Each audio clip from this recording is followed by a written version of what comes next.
he was a kid back in the 1970s, my father, his mother, and her friends set out on a road trip across the Southwest in an old school bus, repainted in a bright blue. It had no air conditioning, as he liked to tell me. For years he's been inspired by his memories of playing Hot Wheels on the hot floor and finding a lead hammer in the desert. Now, another trip had been on the table for years, but as it turned out, it seemed like my last spring break at Culver-Stockton was going to be the perfect time to miss the winter chill. So, to start it all off, we flew to Vegas, a city known for its natural beauty and authentic entertainment. Now, doesn't it look delightful?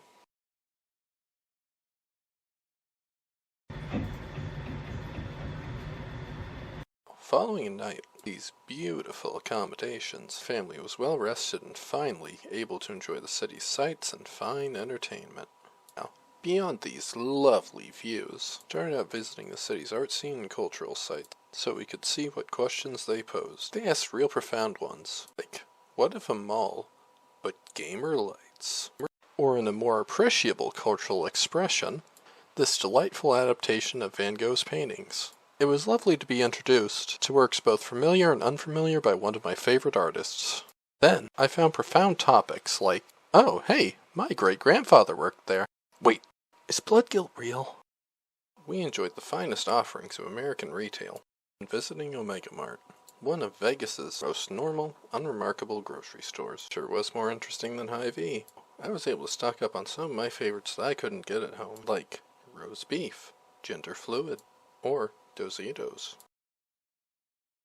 Oh, hey, don't those look delicious? Now that we'd had our fill of Vegas, my family hopped in our rental, drove out to the Hoover Dam. It was wonderful to see such a lovely display of modernist architecture, and furthermore, one of America's finest civic achievements. The scale of it was really breathtaking, you know? But I found it posed a very interesting question. Isn't that a high water mark? Shouldn't there be more water back there? Yes. Pushing the clear and present effects of anthropogenic climate change aside, I went to the Grand Canyon next. It was a little bit hazy that day, but honestly, it's going to be one of the best views I've ever seen, though I would advise you to stick to the railing. Anyway, check out these squirrels I found. Aren't they neat? And there was this very rude bird. Alright, bye. Next, we traveled to the Navajo Nation. I felt very fortunate to experience a sort of indigenous culture, which I had unfortunately missed out on with my third consecutive failure to go on a travel study course due to its cancellation. At least that time is enrollment and not COVID. Anyway, we were then able to visit one of my favorite attractions from the trip.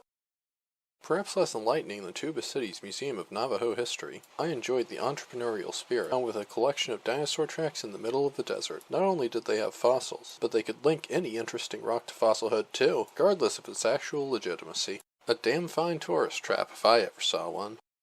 The adventure continued. A new day haunted warm, sunny Arizona, a state known for its balmy weather. Now, while Las Vegas had had some real pleasant weather, I didn't even have to wear a jacket. And the Grand Canyon had been, you know, a little chilly, but be alright. Well, it got to snowing. However, toughing out the cold weather actually proved to be one of the nicest legs of the trip, because that day we had a jeep tour planned in the Canyon de Chelly, a national monument. It features some exquisite cliff dwellings, as well as some of the best natural views in the country. My greatest experience with desert before this trip had been layover in Phoenix, so the contrast of barren flatlands with this lush oasis is truly astounding. We were driven through the canyon by a local. A retired nurse, she shared experiences and perspectives from a common profession with my father.